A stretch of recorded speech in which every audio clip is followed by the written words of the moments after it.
Question 9, Celia Wade-Brown. Thank you, Mr. Speaker. My question is to the Minister of Local Government. Does he agree with the comments of Selwyn's Mayor, Sam Broughton, that, quote, there's some basic things that councils have to get involved in because central government isn't stepping up to fit the needs of local communities, end quote. If not, why not? Honourable Simon Watts. Well, thank you very much, Mr. Speaker. I do not accept the premise of that quote. This government is one that is invested in the needs of local communities and was elected with a clear mandate to get councils back to basics. When councils lose focus, rates go up, and it hits Kiwis in their back pocket. Supplementary. Does the Minister recognise that councils own 26% of this country's infrastructure? And if so, does he consider rates funding is adequate to maintain the estimated $75 million of infrastructure owned by local councils? Well, Mr. Speaker, it is clear, and this side of the House clearly understands, that there are clear expectations that matter to Kiwis in regards to infrastructure. That's why we are unlocking land for housing. That's why we have infrastructure announcements targeted on growth. And that is why this side of the House is working in partnership with local government to execute city and regional deals that will turn the dial, increase economic growth, increase productivity and increase jobs. Point of order, the right honourable Watson. No, supplementary question. Oh, supplementary question. Yes. Sorry. Can I ask the Minister? How can he possibly calculate that if the local government owns 26% of the infrastructure value of this country, it amounts to $75 million, as was prefaced in the question that came to him last? Well, Mr. Speaker, I don't think it's within the scope of my responsibilities to comment on other members' ability to calculate math. However, what I can say and give an example of what is a core services in local government, well, it is fixing a water pipe.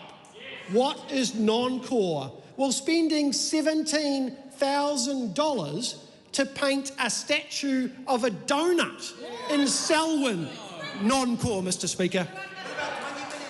Supplementary. Celia Wade-Brown. Is he aware that local government rates... Just hold on a minute while everyone is quiet. When everyone is quiet. Is he aware that local government rates to pay for that $75 billion of infrastructure, just to be clear, have remained at around 2% of GDP?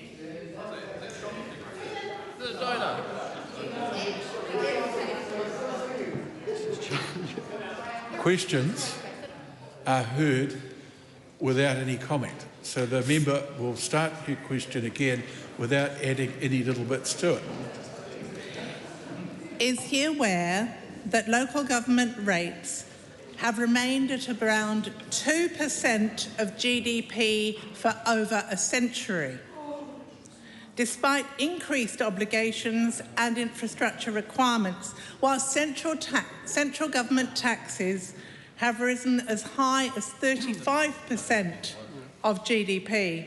So if so, does he accept that the problem is actually a broken funding model that leaves councils with no choice but to raise rates to meet basic infrastructure needs? Well, Mr. Speaker, what I can assure the House is that last year the average rate increase in this country was 9.6% and the inflation rate was 2.2%. I make no apology that on this side of the House, the government is standing up for Kiwis in a cost of living crisis. Ratepayers are not a bottomless ATM, and rates caps and other interventions are there to protect ratepayers. This government is on the side of ratepayers who are sick and tired of seeing their councils spending on nice-to-haves. They must address the basics. Supplementary. Does he accept officials' analysis that the removal of the 4 well-beings will have limited impact on reducing rates and that it may create further implementation costs and issues for local government?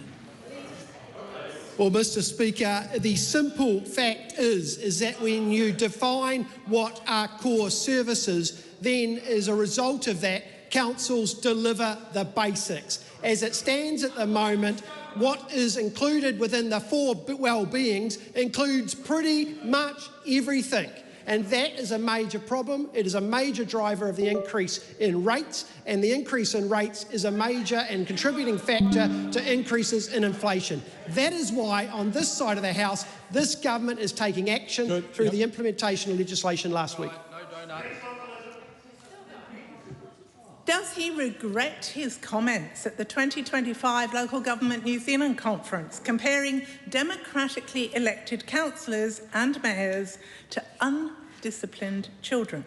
And does he think these comments show respect to the communities who elect them and correctly represent his government's views on localism?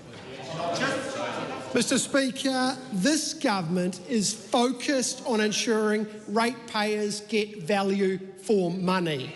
The prior government drove the cost of living crisis, and a large portion of our inflation is now driven by rates increases. So this is a critical issue for Kiwis, and this side of the House, this government is taking action to provide relief for those ratepayers. Point of order, Mr. Speaker. Point of order. Shirley Wade-Brown. Thank you, Mr. Speaker. I seek leave to table a graph comparing local government rates and general taxation as a percentage of GDP. It's research from the Parliamentary Library and is not publicly available. Leader sought. Is there any objection to that course of action? It appears to be none. Thank you.